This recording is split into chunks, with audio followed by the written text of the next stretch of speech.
Olá, todos bem-vindos a mais um CTC Podcast. Queria agradecer, antes de começar, agradecer a nossa audiência e pedir para que quem ainda não nos segue, nos seguir nas redes sociais. Hoje nós temos aqui o prazer de estar com dois grandes nomes da área de saúde e o tema do nosso podcast hoje é o futuro dos hospitais filantrópicos, propósito, tecnologia e eficiência. Dentro desse contexto, eu vou até ler aqui, né? Durante algum tempo, a tecnologia foi vista como um diferencial competitivo para as instituições, mas parece que agora ela parece ser um componente de sobrevivência. Por essa ótica, os hospitais filantrópicos, responsáveis por uma parcela significativa da assistência do atendimento na saúde no Brasil, têm inúmeros desafios. E a questão que queremos abordar hoje é como a tecnologia pode ou está apoiando os hospitais filantrópicos em sua missão assistencial e na superação dos desafios. Qual tem sido a estratégia para desenvolver e implementar um modelo de inovação tecnológica tangível e sustentável para essas instituições? E é com prazer que eu chamo aqui dois convidados muito importantes que eu vou apresentar aqui nesse momento. Vou começar pelo Flaviano Ventorim. Muito obrigado pela sua participação hoje aqui. O Flaviano é administrador hospitalar, pós-graduado em finanças, presidente da Fundação São Francisco Xavier e presidente da CMB, Confederação das Santas Casas Misericórdias, Hospitais e Entidades Filantrópicos. Muito obrigado pela sua presença aqui. Obrigado, lisonjeado com o convite, Paulo. Imagina. E o Dr. Rogério Pettini, superintendente do ISCMBS, que é Irmandade das Santas Casas Misericórdia de São Paulo. Isso. Médico formado pela Faculdade de Ciências e Medicinas da Santa Casa de São Paulo, instituição onde também concluiu mestrado e doutorado. Possui especialização em gestão e saúde pela Fundação Getúlio Vargas e atualmente é superintendente da Irmandade da Santa Casa de Misericórdia de São Paulo. Integra o Conselho Fiscal da Fundação José Luiz Egídio Setúbal e atua como superintendente do Conselho do Pacto Global da ONU. Sua trajetória reúne sólidas experiências em assistência, gestão hospitalar e governança no setor de saúde. Muito obrigado, doutor Rogério. Walter, no Pacto Global, eu sou suplente do Conselho. Suplente do Conselho? Isso. Tá bom. Muito obrigado pela correção. Obrigado. Muito obrigado. Bem, eu queria começar, né, esse assunto, nós temos aqui vários blocos, mas principalmente eu gostaria de começar situando as instituições filantrópicas dentro desse contexto, falando sobre tecnologia e, no final, fechando esses dois blocos, dizendo a relação de eficiência, tecnologia e o quanto isso pode ajudar as Santas Casas. Eu queria começar com uma pergunta para você, Flaviano. A CMB representa milhares de hospitais filantrópicos em todo o país, né? Quais são hoje os maiores desafios para manter e ampliar a missão assistencial dessas instituições? Bom, a pergunta é boa e ampla, Walter. A CMB representa hoje 1.863 hospitais no país. São hospitais que estão espalhados nesse continente chamado Brasil. Nós temos hospitais em São Paulo, Santa Casa de São Paulo. Nós temos hospitais em cidades de 10 mil habitantes. Então, são realidades diferentes, de situações diferentes. Mas o conjunto desses hospitais hoje atende mais ou menos 50% das internações do SUS no Brasil. 50%. Metade dos nossos hospitais são o único equipamento hospitalar em toda uma região. Então, assim, nós temos uma responsabilidade muito grande com esse país. Quando a gente avança nesse número, o que são esses 50% das internações do SUS? São as internações mais complexas, inclusive. Na alta complexidade, a gente chega a fazer mais de 70%. Em áreas como o transplante, quase 90%. A oncologia, mais de 80%. Então, as entidades filantrópicas ou sem fins lucrativos são hoje um dos pilares da existência do Sistema Único de Saúde, em especial na parte hospitalar. Então, a gente tem um desafio enorme.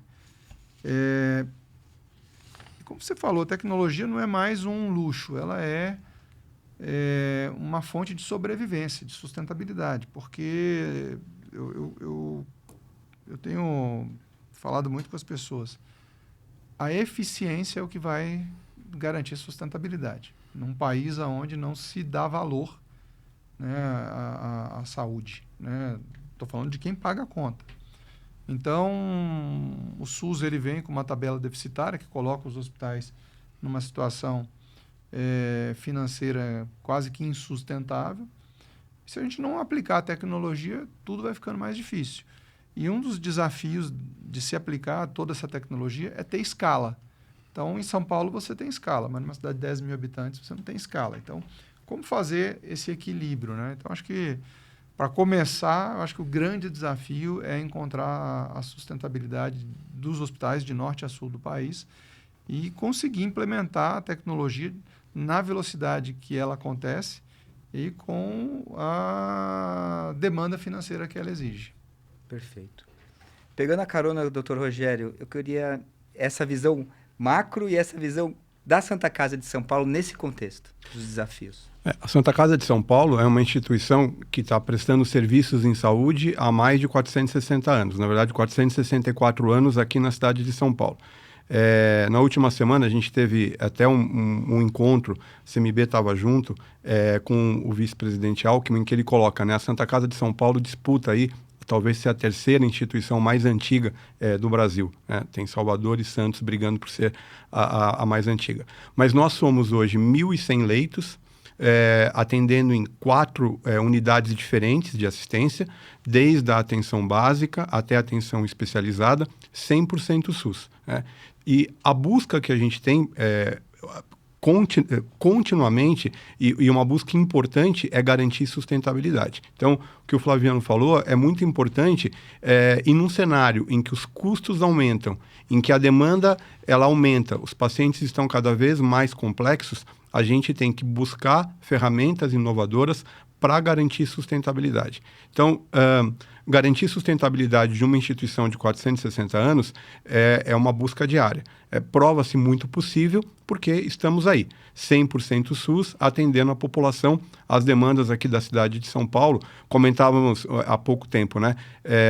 A Santa Casa de São Paulo, o Hospital Central, ele é referência para 9,5 milhões de pessoas. Então, essa é a abrangência da referência da Santa Casa de São Paulo como referência quaternária dentro do estado de São Paulo, atendendo a população do Brasil inteiro. Então, sustentabilidade acho que é uma coisa fundamental para a gente buscar. Inovar e incorporar novas tecnologias é uma busca constante, mas isso exige muito esforço. Ela desconectada da sustentabilidade e da qualidade assistencial não tem sentido na área de saúde. Muito bem. Queria explorar um pouco, ambos falaram da palavra sustentabilidade, né? Para os nossos ouvintes, queria explorar um pouco o que vocês entendem que é a sustentabilidade da filantropia, né, dos hospitais filantrópicos. Então, a gente tem um grande desafio no país, que é desmistificar a filantropia e o conceito de que um hospital filantrópico não pode ter resultado. Então, historicamente, a sociedade criou um estigma de que o hospital filantrópico é o hospital que dá prejuízo ou que precisa dar prejuízo. Não. Os hospitais só dão prejuízo porque alguém está pagando mal, né? Então, a sustentabilidade é o que faz com que a gente consiga reinvestir. Então, reinvestir em ampliação, em equipamento, em modernização, em melhor remuneração para o trabalhador de saúde. Então, a gente precisa encontrar uma forma de se construir um ambiente sustentável para a saúde, em especial para o hospital que presta serviço ao SUS. Eu já estou chegando a quase 30 anos trabalhando na saúde. Eu ouço a vida inteira de que hospitais filantrópicos são mal geridos. Eu não conheço empresa com 460 anos que não tem reajuste há mais de 20 anos na tabela de remuneração e que está de porta aberta. Então, sim, a gente é muito bem administrado. Nós temos gestão em todas as entidades. A CMB, neste momento, tem trabalhado na formação de novos gestores no Brasil inteiro. Nós temos 3 cursos em andamento. Aliás, um já acabou, 2 em andamento, formando gestores no Brasil inteiro. Mas a gente precisa do outro lado, né? Ou seja, o SUS, as próprias operadoras reconhecerem o valor das entidades filantrópicas. A gente existe desde antes dos sistemas mais modernos de saúde pública. Então, nós temos, sim, uma capacidade de adaptação muito grande, muita resiliência dos provedores, dos gestores, mas a gente precisa encontrar métrica. A saúde, ela não tem preço para o cidadão, mas ela tem custo para quem a faz, né? Então, nós temos um desafio enorme de pagar melhores salários para as nossas equipes, nós temos, né, o desafio tecnológico. A saúde, diferente de uma indústria, onde você pega uma máquina e fala assim, essa máquina ficou obsoleta, vamos trocar por uma nova tecnologia. Na saúde, não. Então, você tinha o raio-x, aí veio o ultrassom, veio a tomografia, veio a ressonância, mas o raio-x continua presente, fundamental. Então, assim, é um ambiente muito propenso à inovação, ele é muito propenso a um alto custo, mas nós, entidades filantrópicas em especial, que temos um objetivo talvez um pouco mais heróico, mais romântico, nós temos um cuidado especial, né, com a sustentabilidade, com manter um patrimônio, né, uma Santa Casa de São Paulo, uma Santa Casa de Porto Alegre, da Bahia, de Santos, além da estrutura hospitalar moderna, também tem que manter o seu patrimônio histórico, que não é barato. Então, a gente tem um desafio enorme e a gente não distribui lucro. Tudo que a gente gera de positivo volta para dentro da entidade. Gostei muito da visão que, se não fôssemos bem geridos, não teríamos 500 anos, né? Eu acho que isso tem muito a ver, né? Doutor, a Santa Casa de São Paulo é 100% SUS, certo? 100% SUS. Fale-me sobre sustentabilidade, então, nessa ótica. Eu acho que o Flaviano colocou muito bem, né? Buscar remuneração adequada para o que a gente faz é muito importante. E aplicar o recurso de maneira correta. O grande desafio é isso, né? A inovação, ela pode otimizar processo, ela pode trazer economia de escala, mas certamente ela exige um investimento. E nas contratualizações como são feitas, esse investimento não está previsto. Então, a gente precisa ser eficiente na gestão de recursos para conseguir captar recursos ou, na verdade, sobrar recursos para investir e garantir a manutenção e melhoria contínua, né? Porque só manter a assistência sem investimento certamente vai gerar a um momento em que a qualidade deixa de ter... deixa de ser o centro, deixa de melhorar. E os pacientes mais complexos exigem uma assistência cada vez mais complexa. Tem um outro papel que as Santas Casas têm, e é muito importante, isso que o Flaviano falou, na formação de profissionais de gestores, mas também na formação de profissionais da área de saúde, multiprofissional. As Santas Casas têm um papel muito importante. A Santa Casa de São Paulo tem uma das maiores residências do Brasil e a maior residência em hospital privado do Brasil. Então, isso são profissionais sendo formados dentro de uma lógica de aprender, com os recursos sendo aplicados de maneira correta. Perfeito. Eu sou uma pessoa de tecnologia, né? E sou apaixonado. Me tornei apaixonado pela saúde depois que comecei a entender como é complexo todo essa estrutura de saúde. Mas muitas pessoas me perguntam, e quando eu falo do SUS e das Santas Casas, as pessoas têm uma visão limitada, que parece muito fácil resolver, né? É só colocar bastante dinheiro lá e tudo vai resolver. Afinal de contas, não precisa de tanto dinheiro assim. Então, eu queria provocar vocês, nessa etapa do bloco, se nós fôssemos imaginar uma entidade filantrópica ideal, Flaviano, assim, ela funcionasse ideal, como ela deveria funcionar? Como seria essa estrutura externa e interna de uma Santa Casa ou de um hospital filantrópico ideal? Legal. Bom, eu acho que talvez não o ideal seja... Imaginar. Mas essa é uma pergunta muito interessante, Walter. Veja só, nós temos um sistema de saúde no Brasil que ele é único. Único e universal. Então, nós partimos do princípio de que o Ministério da Saúde é o grande organizador da saúde no Brasil, que se vincula a estados e municípios, que são os operadores, cada um na sua esfera, e que são os gestores dos contratos. Se eles tiverem serviço próprio, o serviço é do Estado. Estado, conceito de união, Estado e município. Se não, ele pode buscar na iniciativa privada, em especial os filantrópicos, não havendo filantrópico, buscar o privado com finalidade lucrativa. Vamos lá.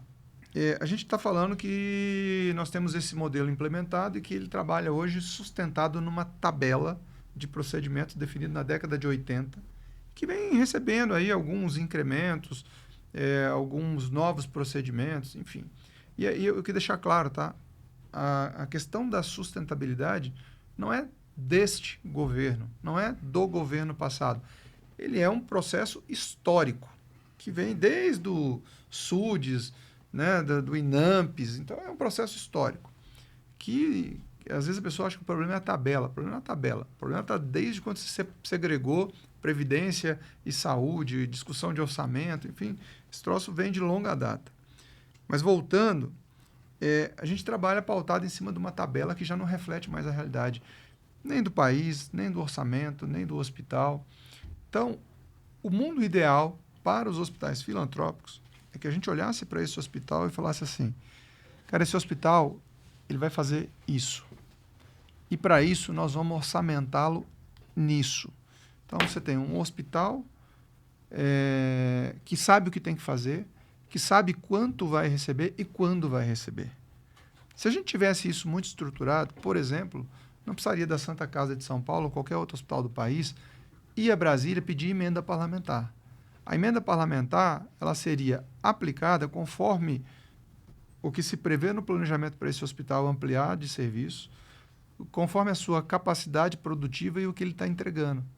E aí você poderia fazer metas quali e quantitativas. Aí você fala assim, mas esse modelo já existe. Sim, existe. Quando um hospital filantrópico fecha as portas porque não suportou mais, aí ou um estado ou um município fala assim, tem uma ideia maravilhosa. Eu vou construir, eu vou investir com recurso público, vou construir o hospital, vou contratar uma empresa, vou pagar 5 vezes a tabela do SUS e esse hospital vai ser sustentável. Por que não fez isso com o hospital filantrópico, que estava ali com a porta aberta, que não pegou o dinheiro público para ser construído, que já tem uma estrutura? Então, o mundo ideal está na nossa cara, Walter. Falta alguém ir lá e resolver. E eu não estou dizendo que o OS é bom ou ruim, porque nós somos organizações sociais. Nós não estamos, talvez, no modelo onde ele é muito mais justo, né? Porque um hospital de OS, que a gente fala, gerido por uma empresa, ele tem uma meta muito clara. Ele tem uma estrutura que define o que ele vai ter que ter. E quando eu falo que um hospital é como uma padaria, né, eu costumo fazer essa brincadeira, uma padaria em São Paulo, você come feijoada às 3 da manhã, porque existe uma escala populacional, quando você é referência para 9 milhões de habitantes, você consegue ali desenhar uma estrutura. Agora, quando você está num hospital de uma cidade de 30 mil habitantes, 40 mil habitantes, você tem que ter uma estrutura para atender uma legislação que fala que o hospital é isso, mas você não sabe se vai chegar paciente. Então, nós temos, para manter uma maternidade aberta no interior, nós temos que ter um obstetra, um anestesista, um pediatra na porta e um no centro obstétrico. Ou seja, 2 equipes. E, às vezes, esse hospital faz 40 partos no mês. Sai mais barato você pegar a gestante, botar no avião e ganhar aqui em São Paulo. Então, a gente precisa desenhar o que vai ser cada hospital desse país que presta serviço ao SUS. E os planejamentos estratégicos estarem alinhados do hospital, da Secretaria Municipal, da Secretaria Estadual, com o que o grande ordenador do sistema de saúde brasileiro, que é o Ministério da Saúde, possa falar assim, ok, vamos trabalhar investimento para esse hospital, para essa região, porque o que a gente precisa já está aí, é o paciente que diz, lá na rede básica, o seu João, a dona Maria, que vão lá na rede básica com dor de barriga e vai ver, é um tumor, ele está dizendo o que se espera para essa região. Né? Então, a gente tem estudos demográficos, estudos de população, estudos de morbidade, então a gente já sabe. Então, falta realmente blindar a saúde da política partidária para que a gente tenha políticas públicas de saúde que possam fazer com que o hospital seja ainda mais eficiente. Excelente colocação. Doutor, você quer complementar? Não, acho que é perfeito. Eu acredito que política de Estado para resolver a questão de saúde é importante, porque ela precisa ser perene, né? Ela precisa ter um direcionamento de longo prazo. Hoje, infelizmente, a gente acaba tendo algumas ações, algumas muito positivas, outras nem tanto, mas que são pontuais e direcionadas a interesses políticos.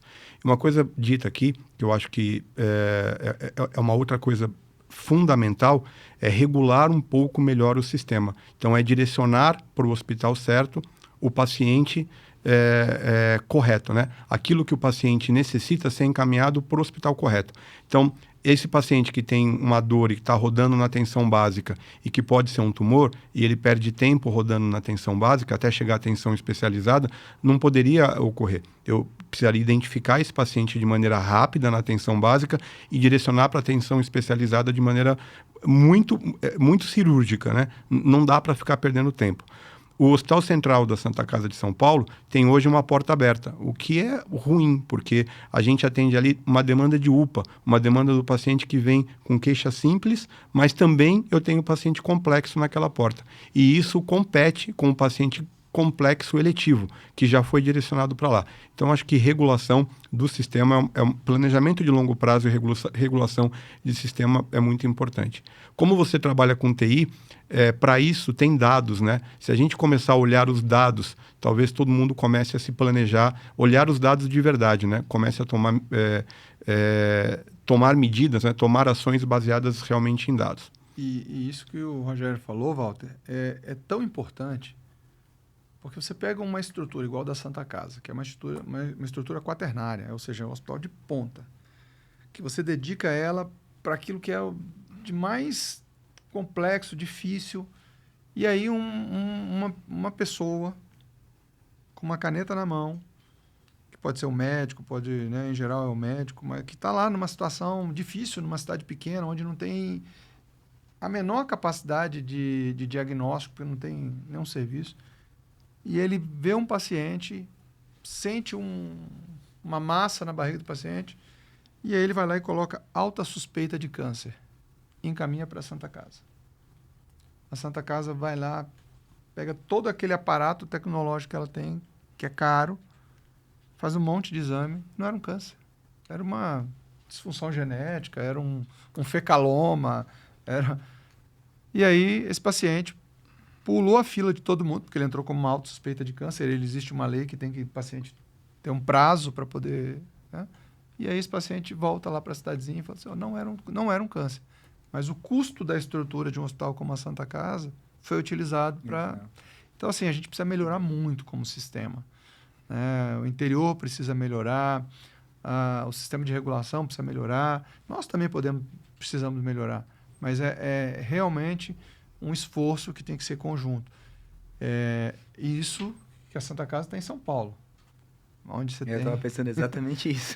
Você tem uma realidade muito diferente de outros lugares. Interessante. Essa provocação daria um podcast só para falar disso, não? Daria sim. É muito interessante. Daria sim. Mas tem um ponto que eu acho que é fundamental nesse exemplo que ele deu.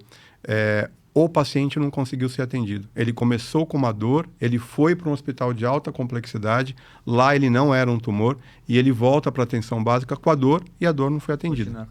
Sem um diagnóstico. Sem um diagnóstico. Às vezes até sai com o diagnóstico, mas, por exemplo, ele vai lá, ele tem algum problema nessa barriga que é uma hérnia. Né? Ele vai entrar numa outra fila. Vai outra fila. A eficiência do sistema se perde.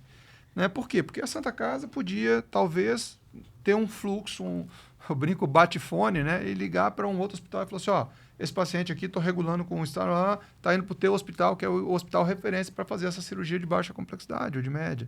Então, isso é mais rápido. Mas não, ele volta para a fila e vai esperar mais 6 meses. Né? E tem solução. Nós fizemos um mutirão recente, agora em março.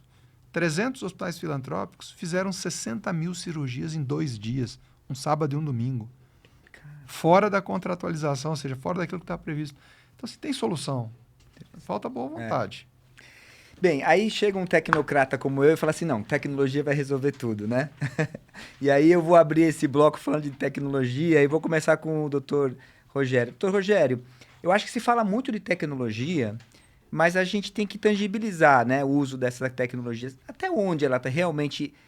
de forma efetiva está contribuindo para melhorar todo esse cenário que vocês acabaram de descrever aqui, tão complexo, né? Tão difícil de resolver. Então, a minha primeira pergunta em relação a isso, doutor, hoje, dentro da Santa Casa, né? Aonde realmente a Santa Casa tem conseguido capturar valor com tecnologia? Acho que na administração da jornada do paciente. Acho que isso é muito importante, porque dentro da jornada do paciente, você consegue fazer planejamento adequado. Então, planejamento da agenda ambulatorial, planejamento da sua internação. E quando você lida com inovação e indo mais à frente, inteligência artificial, talvez ela possa te trazer dados que melhorem a sua atuação no planejamento da capacidade para atender a demanda ali colocada. Outra coisa importante é buscar sustentabilidade, né? Então, se a gente, na verdade, não registra de maneira adequada aquilo que a gente faz, não faz uma cobrança da maneira adequada, a gente certamente vai desperdiçar recurso, vai deixar recurso no caminho, né? Então, todos os processos que possam ser automatizados, a gente precisa inovar e precisa olhar para ele com muita atenção e talvez incorporar tecnologia que possam diminuir esses processos repetidos e que possam ser feitos de maneira mais eficiente. Mas a dor é isso, no planejamento do paciente. Planejamento cirúrgico, isso é uma outra dor importante que os hospitais têm, pelo menos um hospital como a Santa Casa tem. Como transformar o centro cirúrgico num centro cirúrgico eficiente, que rode bem e que consiga registrar de maneira adequada aquilo que executa. Protocolos assistenciais de internação, né? Então, que eu consiga ter um protocolo adequado para aquele paciente e que eu consiga deixar o paciente internado no tempo certo, não a mais. Porque quando eu deixo o paciente a mais, eu tenho um leito ocupado sendo utilizado de maneira inadequada e certamente eu tiro a oportunidade de colocar outro paciente. E, de novo, quando eu deixo o paciente a mais, na sistemática de cobrança que a gente tem de tabela SUS, isso é um prejuízo. Eu deixei o paciente a mais do que está previsto naquela tabela. Então, eu acho que a tecnologia, ela ajuda a olhar para este tipo de processo com mais atenção, tratar os dados de maneira mais adequada. Então, acho que são processos que podem melhorar quando a gente incorpora tecnologia, incorpora inovação. E a Santa Casa tem caminhado nesse sentido? A gente tem tentado caminhar, tem colocado a inovação como uma estratégia, a incorporação de inovação, tem conversado muito sobre ferramentas inovadoras, desde o processo do faturamento, até como a gente automatiza a agenda, como a gente olha a jornada do paciente, como a gente coloca o paciente podendo manipular e olhar a sua agenda de maneira adequada, consultar o resultado dos seus exames de maneira adequada e acompanhar a sua jornada. Então, acho que essa é uma busca.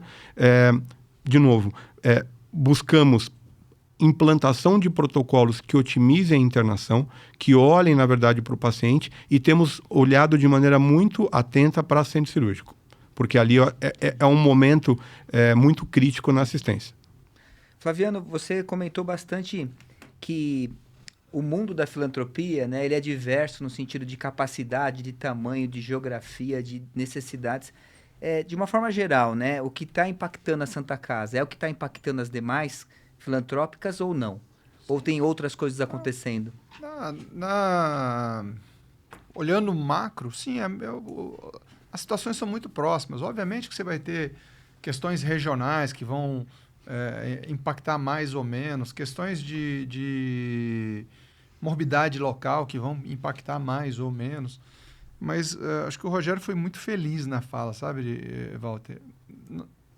Veja, eu comparo muito o hospital a uma indústria ou um avião, né? Então, é muito caro você ter um hospital vazio, você ter um centro cirúrgico vazio, porque o custo está ali, e a gente tem um custo fixo muito alto. Então, se você for perguntar para uma empresa de aviação, qual é o momento que é mais caro para eles? É quando o avião está parado no pátio, quando o avião decola com um banco vazio. Para a gente é a mesma coisa. Uma sala cirúrgica parada é um paciente a menos em cirurgia.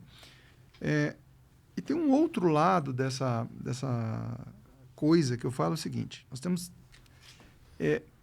primeiro, um ser humano, né, que está atendendo outro ser humano. Parece uma bobeira que eu vou falar aqui, mas nós temos que fazer esses dois caras também serem tecnológicos, né? Porque não adianta eu investir num robô cirurgião se o recepcionista e o paciente lá na ponta, lá na frente do hospital, não se entenderem de que esse paciente precisa estar no centro cirúrgico 7 horas para fazer a sua anestesia.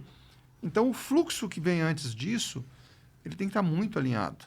Ou esse paciente vai internar à noite, ou ele vai internar às 5 da manhã. Ele tem que ter uma garantia que ele vai chegar em jejum, porque ele não pode ir com o estômago cheio para anestesia. Então, ter automação e automatização dentro do hospital é fundamental. Quando um avião coloca 300 pessoas em 20 minutos uma empresa coloca 300 pessoas dentro de um avião em 20 minutos, eu falo, cara, esse é meu sonho de consumo dentro do hospital, né? Mas no hospital é diferente. O paciente que deveria ter deixado o leito não deixou porque a ambulância que vem de uma cidade a 60 quilômetros não veio buscar. Isso quebra qualquer planejamento. Né? São muitas variáveis. É muita variável. Então, aí você vai lá e fala, então vamos construir uma sala de pós-alta. Mas você tem que contar que essa ambulância vai voltar hoje. Porque senão você coloca o paciente lá na sala de pós-alta e a ambulância não volta. E não volta mesmo, só volta amanhã. E aí você tem que dar um jeito desse paciente tomar banho, se alimentar, ter roupa. Então, a gente tem muitas variáveis. E as nossas variáveis, Walter, elas transpassam por coisas que, às vezes, o sistema de saúde não consegue resolver. Vou dar um exemplo que, com certeza, impacta a Santa Casa. Todo dia você tem um planejamento do dia seguinte no hospital. Quais são as cirurgias? Durante o mês, essa agenda está acontecendo. Só que nós temos uma pandemia nesse país, ou uma epidemia nesse país, chamada trânsito. E você planeja 30 cirurgias eletivas no seu centro cirúrgico. E chega a 5 acidentados de última hora. E vão ocupar o seu centro cirúrgico. E aí o que você faz? Você tem que operar, porque é uma urgência. E aquele paciente que muitas vezes está ali, com um tumor grave, vai ficar para amanhã. E você tem que ter a sorte do médico poder operar amanhã. Você tem que ter a sorte do equipamento que você conseguiu, ou do material que você conseguiu estar amanhã. E aí você fala assim, mas Flaviano, qual é o problema? O problema é que nós não temos política de trânsito adequada, nós não temos vias adequadas, anda-se de moto, né, porque não tem serviço de transporte público. Então, uma cascata de coisas que, se talvez houvesse investimento, a gente poderia estar mais preparado no hospital. Agora, dentro do hospital, tem muito potencial para inovação, muito potencial para automação e automatização. O Rogério falou de processos repetitivos, né? A gente tem muita coisa para fazer. E aí, trabalhar aqueles 2 seres humanos que eu falei, né? O paciente e nós que estamos atendendo, para que a gente possa ser eficiente e não automatizar processo ruim, para que o paciente possa ser comunicado, né? Comunicação é uma palavra que está no meu dia a dia, né? Fazer as pessoas falarem a mesma língua, né? Então, a gente precisa melhorar muito a comunicação, ela é a base da inovação. E a gente consegue entregar mais com menos, com certeza. O Dr. Rogério falou de dados, né? Eu acredito que é dados virando informação, né? Acho que esse é um princípio muito importante, né? Não dá para você criar informação com tecnologia se você não tiver uma base de dados para analisar. E muitas vezes você não tem o dado para analisar. Nesse sentido, a Santa Casa tem dirigido inovação para essa questão de ter dados para analisar, doutor? A gente... assim, os dados existem e a gente tem procurado analisar os dados existentes. Muitas vezes o que a gente tem são dados estanques. Se os sistemas não conversarem entre eles, eu tenho uma série de dados gerados, por exemplo, quando eu no caso da Santa Casa, a gente trabalha com o mesmo sistema. Mas se trabalhasse com sistemas diferentes, haveria grande chance de eu ter dados da agenda que não se comunicam com os dados da internação. Então, construir processos que se comuniquem é muito importante. Mas os dados de uma instituição, ou as ações exitosas de uma instituição, poderiam ser divididas com outras instituições, como ações exitosas que possam cooperar para melhorar o processo de outras instituições. Então, quando eu falo de dados, é a utilização dos dados da instituição olhando de maneira sistêmica, não só para a instituição melhorar a sua atuação, mas olhando de maneira inteligente para que o sistema inteiro aprenda com aqueles dados. Dados a gente tem o dia todo. Hoje a gente armazena uma quantidade imensa gerada nos atendimentos dentro dos nossos ERPs. Esses dados são armazenados, mas muitas vezes não são utilizados de maneira adequada. Então, a grande questão é atrair inovação que use dado de maneira adequada e que ajude na tomada de decisão é muito importante. Que auxilie na tomada de decisão é fundamental. Mas lembrando, né, neste momento, auxiliando, a gente ainda tem o ser humano como um fator fundamental para utilizar essa informação que chega até ele. Muito bem. A gente conversa muito aqui, né, na companhia sobre tecnologia na saúde. A gente acredita em 2 pilares, né? Que a tecnologia ela tem que ser tangível, ou seja, eu aplico a tecnologia e vejo o resultado. E segundo, ela tem que ser democrática, né? Não posso ter uma tecnologia que só grandes hospitais possam utilizar e não a grande cadeia de valor da saúde. Pensando nisso, vocês têm exemplos de hoje tecnologias que estão sendo usadas ou na FSFX ou na Santa Casa que são tangíveis e ao mesmo tempo democráticas no uso da saúde? Tem. Eu pegando a fala do Rogério, né, assim, a gente tem muita informação. O que a gente precisa é fazer com que haja mais interoperabilidade. Essa é uma discussão que eu tenho muito. Então, é um sistema que não fala com o outro, é um equipamento que não fala com esse sistema. E muita coisa nova surgindo ao mesmo tempo. Então, nós somos clientes de vocês, né? Nós somos clientes da CTC. Então, assim, esse processo de entrada do paciente ficou muito mais leve. Né? Então, assim, isso ajuda muito. Né? Então, a agenda é uma coisa extremamente complexa, envolve custo, porque você tem que fazer o paciente chegar. Mas, assim, eu acho que hoje essa interoperabilidade eu acho que é o maior desafio. Nós temos bons ERPs no mercado, nós temos bons sistemas. Agora, a inteligência artificial está vindo aí com uma nova roupagem, né? Então, você não precisa ter mais BI. Acho que BI vai morrer logo. Também acho. Né? Então, você tem aí os agentes de IA. Então, assim, tem muita coisa acontecendo ao mesmo tempo. Né? Então, nos falta perna para tudo. Nos falta... tem um negócio que eu brinco, às vezes, assim, tem muita ideia boa que chega e que a gente não tem condição de ouvir e aplicar. E tem muita coisa que chega a bater na porta e, assim, realmente não interessa, às vezes, mas... Enfim, temos Fica que... lá no parque de ideias. né? Então, mas tem muita coisa boa acontecendo, sabe? Tudo que é para facilitar a vida do paciente. E o Rogério usou um termo no começo do podcast, que é a jornada. A jornada do paciente ela tem que ser fluida, sabe? Então, assim, tudo que vier para ajudar essa jornada do paciente, para a gente é muito bom. Porque... tangibiliza a tecnologia. Tangibiliza. E a gente morre por burocracia nesse país. Exato. Né? Às vezes eu falo, dependendo do hospital, o paciente que está no SUS, ele tem mais facilidade do que um paciente de convênio. Porque no SUS, se precisa fazer uma tomografia, faz. No convênio tem que esperar o convênio dizer, pode fazer. Elegibilidade. O cara fica 2 dias esperando uma autorização para fazer uma tomografia. Então, tá errado, né? Então, assim, a gente pode ser melhor, sabe? Pode ser muito melhor. Tem um exemplo de uma tecnologia, de uma dor que a gente tem na Santa Casa, que é melhorar a eficiência de centro cirúrgico. Nosso centro cirúrgico é como você falou, a gente precisa a todo momento administrar e empurrar para que ele ocupe de maneira adequada. Uma das coisas que acontecem de maneira corriqueira é o médico, na hora de lançar o procedimento, de lançar aquilo que ele está fazendo, ele acaba lançando de maneira corrida, perde-se um tempo digitando um relatório de cirurgia que não tem todas as informações, então ele não atende os quesitos de segurança do paciente, demora tempo para ser digitado e muita informação acaba sendo perdida, que são informações importantes para faturar de maneira adequada aquela conta. E, de novo, isso fere a questão da sustentabilidade. Então, fomos atrás aí de uma ideia e desenvolvemos uma inovação que capta por voz o relatório cirúrgico do paciente. Então, o relatório da cirurgia é captado por voz, mediante um script, né? Então, foi feito um script original daquilo que você espera que seja dito.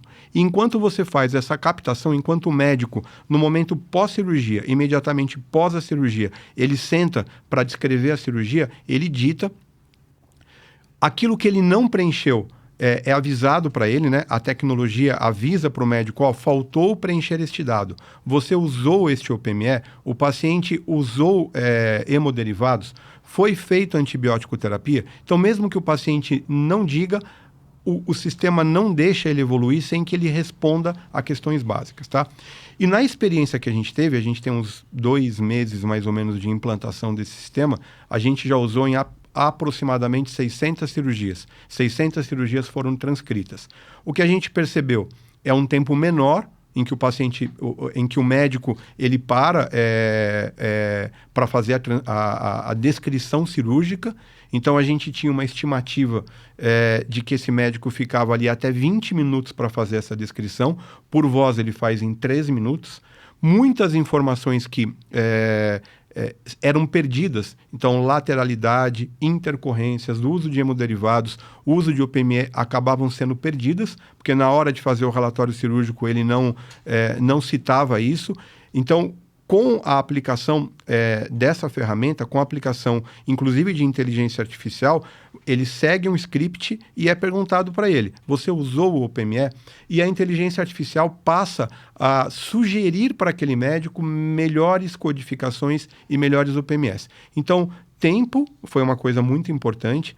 A assistência, né, a segurança assistencial, porque fica descrito em prontuário as intercorrências, ou pelo menos ele tem que dizer que não houve intercorrência, se usou hemoderivado, se fez antibiótico terapia profilática. Esses são alguns exemplos de dados que são obrigatórios ser citados de um roteiro pré-definido. E que se ele não fizer, ele não, se o médico não responder as perguntas, ele não finaliza. E a gente entregou aproximadamente, com essas 600 cirurgias, 140 minutos do médico que ficava ali sentado fazendo a descrição cirúrgica digitada e passou a fazer por voz. Então, é mais tempo da equipe disponível para cuidar de outros pacientes, para fazer novas cirurgias. A gente entregou um prontuário, uma conta melhor para a auditoria. Então, o auditor médico tem uma sensação de receber uma conta com a informação mais pronta para ele tratar aquele prontuário para encaminhar para o faturamento. Então, ele consegue faturar mais conta num tempo menor. E a outra coisa importante, né, que o Flaviano falou e que a gente conversou, quando a gente implanta uma inovação, ela precisa conversar com as pessoas, ela precisa conversar com os processos anteriores, né? Se a gente implantar e for cego para isso, a gente pode incorporar um processo ruim. E a gente percebeu vários gaps de processo quando a gente implantou essa tecnologia. Então, é o paciente que era levado ao centro cirúrgico, mas no sistema ele não era transferido. Então, por exemplo, o anestésico desse paciente caía na conta da enfermaria e não na conta do centro cirúrgico. Então, a gente precisou, para esse paciente atingido por essa tecnologia, mudar o fluxo dele. A gente precisa da confirmação do procedimento. Então, se o médico, muitas vezes o residente, ele pôs de maneira inadvertida o código errado, ao final da descrição, a inteligência artificial pergunta, há um código melhor que é mais compatível com o que você fez. Você quer mudar o código? Então, são mudanças de processo e mudanças de cultura que a gente está capturando com essa incorporação de tecnologia em centro cirúrgico. E isso é interessante, né? Assim, quando você olha esse contexto todo de tecnologia, a gente precisa de seres humanos adaptados à tecnologia, né? Que sejam amigáveis à tecnologia. Permeáveis, né? Porque é aquela história, né? Você tem uma máquina de moer carne. Se você coloca picanha, do outro lado sai picanha moída. Se você colocar vidro, vai sair vidro moído. Então, assim, exato. Esse ser humano ele tem que entender aquilo como algo positivo, né? Uma vez eu trabalhava no hospital, nós fizemos um sistema de pré-agendamento para o pronto-socorro. Então, a gente disponibilizava ao paciente o tempo de espera que a gente tinha no pronto-socorro, que em tese pronto-socorro não é nem para ter espera, mas como tem, nós colocamos, o tempo médio de espera do pronto-socorro está em 1 hora. E o paciente olhava, através do nosso site, e ele preenchia um pré-cadastro. E o sistema já sinalizava, você pode chegar daqui 20 minutos, você vai... O que aconteceu? Nós tivemos 3 ou 4 confusões. Dessas 3 ou 4 confusões, 2, os pacientes saíram de fato para a briga, porque quem estava presencialmente entendia que quem estava chegando com pré-agendamento estava furando a fila. Então, assim, aí você inventa um baita do negócio, em vez do cara ficar 40 minutos, 1 hora dentro do pronto-socorro, num ambiente, às vezes, inóspito, você deixa o cara em casa e ele chega, depois já passa direto. Aí, pronto. As pessoas não compreendem esse processo. Então, assim, a gente tem que, além de ter tudo isso, se preocupar com... Porque, ouvindo o doutor falar, me impressiona a fluidez como a tecnologia vai avançando nos processos, nas entranhas do dia a dia da instituição, né? Mas se não tiver alguém ali fazendo um papel de curadoria, né? Alguém que esteja olhando, talvez o resultado que saia disso seja muito ruim, né? É preciso que realmente a tecnologia seja flexível a ponto de se adaptar a essa visão do ser humano a respeito do que tem que ser feito, né? Isso é que eu acho que é muito fantástico nos dias de hoje. Eu uso inteligência artificial todo dia. Mas ela é um grande processador de informação que te dá respostas analíticas. Mas você que vai tomar a decisão. É você que vai olhar e vai falar assim, puxa, isso aqui, pelo menos por enquanto. Pode ser que amanhã não, mas ela vem para trazer uma capacidade produtiva muito maior do que o que a gente tinha. Então, é isso que o Rogério falou. Caramba, se eu posso falar e enquanto eu estou falando, todo um prontuário está sendo produzido, isso me dá um ganho de eficiência muito grande. Porque, veja, é menos um computador... Quando você olha o todo, né? É menos um computador disponível, porque eu trago isso para dentro da sala cirúrgica.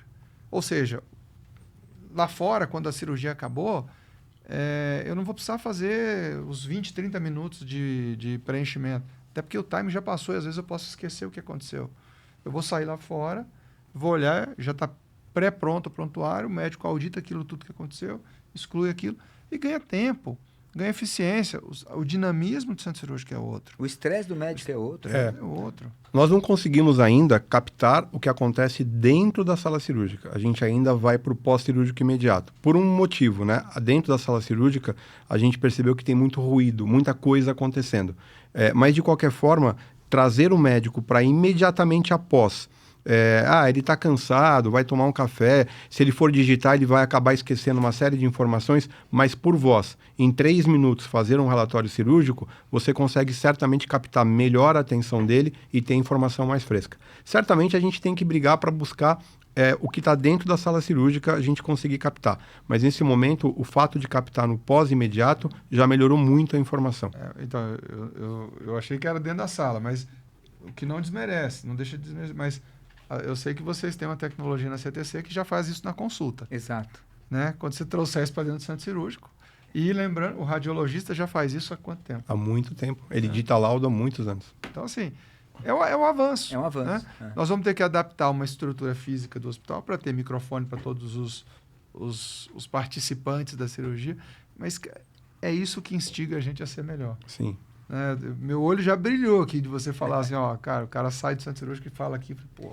E a tecnologia oferecendo para o médico uma visão diferente daquilo que aconteceu e provocando, olha, é isso mesmo, né? Vamos continuar por aí, isso é incrível também. E não só para o médico, né? Você vê, é uma provocação de mudança de todo o funcionamento, de vários processos,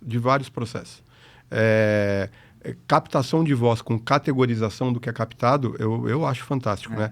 A gente passou de maneira inovadora, né? Mas só nas últimas semanas que a gente começou a fazer isso na Santa Casa, a gravar reuniões com ferramenta de inteligência artificial. O tempo que você tinha em fazer a anotação e depois digitar aquela anotação, ou ter uma pessoa só fazendo isso, é um desperdício muito grande de tempo. Quando você olha, a inteligência artificial categoriza de maneira adequada os temas falados, identifica a voz de quem está falando e raramente erra. É fantástico, é fantástico. Eu uso uma IA para reunião. Quando chega no final, ela traz a ata formal. Ela te pergunta, você quer transformar isso num mapa mental? Você quer que eu traga as ações que ficaram para ser executadas no futuro? E ela já traz, ficou isso, foi dito que o fulano que ia ser... Então, assim, muitas coisas, né? Muitas coisas. Eu vou ter que, por causa do nosso tempo, eu vou ter que juntar 2 blocos aqui, mas o assunto está tão interessante E eu queria provocá-los no seguinte sentido. Nós falamos há pouco tempo no primeiro bloco da instituição filantrópica ideal, né? E aí eu queria misturar um pouco disso, perguntando, à luz da tecnologia, né? Qual é o futuro dos hospitais filantrópicos, né? Se aproximando desse modelo que talvez seja ideal. Na prática, eu sei que não é só tecnologia, mas é toda uma estrutura de organização, de governo, né? É uma estratégia de governo em alguns casos. Mas eu queria começar com você, Flaviano, e até com a sua experiência como presidente da CMB, né? Como é que você enxerga o futuro dos hospitais filantrópicos à luz, né, da evolução, inclusive com a tecnologia ajudando nisso? Veja, Walter, eu falo que o futuro do hospital filantrópico ele é igual de qualquer outro hospital. Né? A questão que nos separa muitas vezes é o dinheiro. Mas eu vou pegar uma fala do Rogério aqui. Cara, o hospital filantrópico ele é berço de educação, ele é berço de formação, ele é berço de alta complexidade. Hospitais privados começaram a fazer alta complexidade há muito pouco tempo. Então, as entidades filantrópicas, elas são fantásticas na sua essência. Então, o que nos falta hoje é planejamento, alinhamento com estados e municípios, uma melhor qualificação do que se espera para esses hospitais.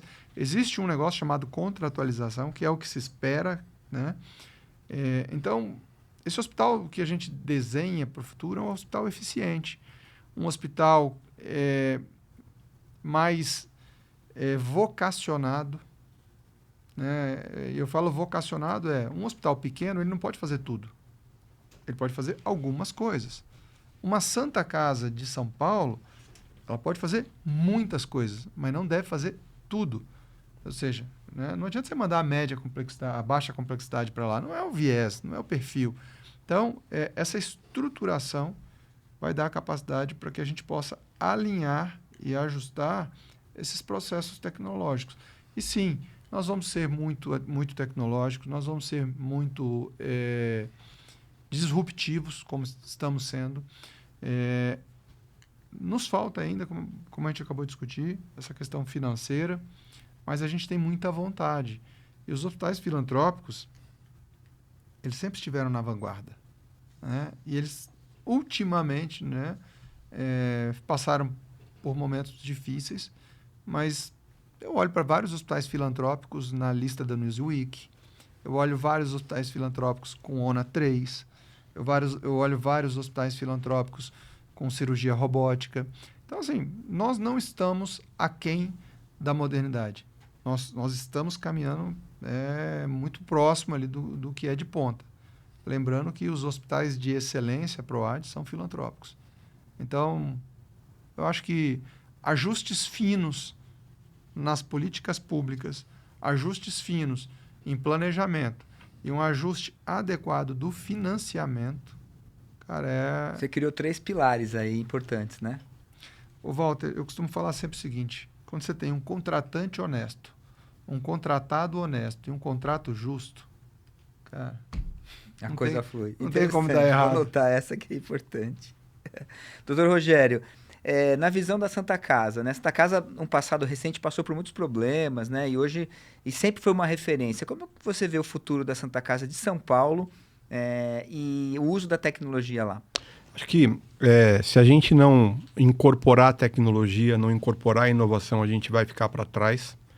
Acho que muito alinhado com essa visão da CMB, a gente tem que entender a nossa importância assistencial para esse país, de todos os filantrópicos, e a Santa Casa inserido nisso. Então, acho que assim, a gente precisa inovar, a gente precisa entender que sustentabilidade é muito importante, incorporar tecnologia é muito importante, mas o papel da prestação de serviço humano que os hospitais filantrópicos fazem é um diferencial que nós temos e que não pode ser esquecido. A forma de cuidar que os hospitais filantrópicos têm, desde os seus administradores, seus provedores, até o seu corpo técnico, é uma forma diferente de cuidar de paciente. Então, ter consciência de que somos importantes no sistema vai nos projetar para daqui 10, 15, 20 anos. Se a gente não usar novas tecnologias, não estivermos abertos a isso, não colocarmos na estratégia, ficaremos superados, sem sombra de dúvida. Mas usar este potencial e lembrar que somos berços de formação e capacitando cada vez mais profissionais e utilizando as suas expertises para fazer aquilo que você tem por core fazer. Então, no nosso caso, no nosso Hospital Central, fazer mais alta complexidade é o que vai, na verdade, permitir que a Santa Casa exista mais 10, 20, 460 anos. Muito bem. Essa capacidade de atendimento, essa capacidade de formar, né, profissionais, essa história dos hospitais filantrópicos é um terreno fértil para que a tecnologia possa ajudar nessa virada, né? Com certeza. Sim, né? muito fértil. Muito bem. Flaviano, eu queria que você comentasse um pouco, de 18 a 20 de agosto agora, de 2026, nós vamos ter o Congresso Nacional das Santas Casas, né? Queria que você falasse um pouco sobre ele, abrir aqui o espaço para você, e qual é o papel da CMB nesse complexo modelo das filantropias aí? Fala um pouco para a gente. O Congresso é um momento ímpar, né? A gente consegue reunir ali hospitais do país inteiro, seus provedores. Nós estamos estimulando para que os provedores, os diretores dos hospitais levem a sua equipe também, o diretor técnico, porque é importante que o médico saiba o que está acontecendo lá dentro da gestão, né? Então, comunicação, né? Equipe de comunicação, o jurídico. Então, assim, quanto mais heterogêneo for o público, melhor nós seremos como Congresso. Esse Congresso a gente leva gente de várias áreas, de tecnologia, de gestão pública, de operadora, do mundo do direito. Então, o Congresso ele tem ali uma proposta de trazer conhecimento e desafios, né? Que é o que vai acontecendo nos debates ali. Então, a gente tem, de 18 a 20 de agosto, o 34º Congresso, se a memória não me falha, é o 34º. A gente espera ali mais de 1.200 pessoas. O ano passado chegamos a ter 1.400, então a gente espera bater esse recorde. E o papel da CMB está muito alinhado a construir políticas de saúde, né? Sejam elas junto ao Ministério da Saúde, sejam elas junto ao Parlamento. Walter, isso é quase que um desabafo aqui, né? Às vezes a gente faz um ano de gestão para tentar um resultado. Uma lei, uma canetadinha lá em Brasília destrói o resultado de um ano com uma alteração de algum procedimento. Então, assim, a CMB ela tem que estar em vários lugares ao mesmo tempo. Ela tem que estar no Ministério da Saúde, ela tem que estar no CONAS, no CONASEMES, no Parlamento, nos conselhos de classe. Nós temos hoje mais de 100 projetos de piso nacional de alguma profissão, né? Como conduz isso, né? Às vezes, mas os hospitais que estão dificultando a vida do trabalhador. Cara, o que a gente mais cuida do trabalhador, né? A gente quer... Porque sem ele não existe hospital, né? Mas existe um negócio chamado sustentabilidade. Sustentabilidade passa pelo governo. Então, a gente tinha que dar as mãos todos, conselhos de classe, hospitais, e falar assim, olha, tem que ter uma remuneração justa para o hospital. Porque se de um lado tem um trabalhador querendo receber mais, de outro precisa ter uma fonte de financiamento. Então, a gente, sim, está buscando cada vez mais ser uma CMB informativa para quem toma decisão, Parlamento, Congresso, ou seja, né, os três poderes. O Judiciário é um desses poderes que a gente está ali sempre conversando, porque o que está acontecendo hoje no país com a judicialização é um negócio maluco. E eu respeito a todos, né, que pleiteiam a justiça para conseguir o seu direito. Mas o bolo é um só. Então, às vezes, alguém pegando uma fatia maior desse bolo vai deixar um monte de gente sem ter o seu benefício. E eu não estou dizendo que não precisa ter. O que eu estou dizendo a gente precisa olhar para a saúde com um nível de conhecimento e tomada de decisão que não prejudique o sistema como um todo. A gente tem muita corrupção em saúde, quando a gente pega a judicialização, em especial de algumas áreas, você percebe que é um grupo X de escritório de advogado que entram num grupo X. Então, assim, as coisas são um pouco... E a gente tem visto o judiciário melhorando. Né? As câmaras técnicas do CNJ tem sido bom, sabe? A gente está aprendendo muito. Mas aí, voltando à essência, a gente precisa definir o que é saúde para todos, né? E qual é o papel da obrigação do Estado. Porque se a Constituição diz que saúde é um direito do cidadão e um dever do Estado, enquanto não tiver um limite ou se esclarecer o que é isso, a gente entra num mundo aí que ele é complexo e com uma penumbra que a gente não consegue enxergar um palmo à frente do nariz. Então, assim, precisamos clarear ou esclarecer essa estrutura de fato para que seja mais fácil fazer gestão em saúde. Senhores, o assunto está excelente. Eu gostaria de ficar mais tempo aqui, mas infelizmente nosso tempo acabou. Eu queria agradecer aos senhores por estarem aqui. Acho que a gente abriu aqui várias oportunidades de falar novamente. Fica aqui o convite para vocês, porque o assunto é bastante extenso, complexo, e ele evolui no tempo, né? A gente pode estar aqui com o tempo falando de coisas que mudaram e que espero que a tecnologia também tenha ajudado a mudar. Muito obrigado por vocês. Obrigado, Walter. Obrigado, Flaviano. Agradece aí a satisfação estar aqui com vocês. Muito obrigado. Até mais. Obrigado para quem está nos assistindo também.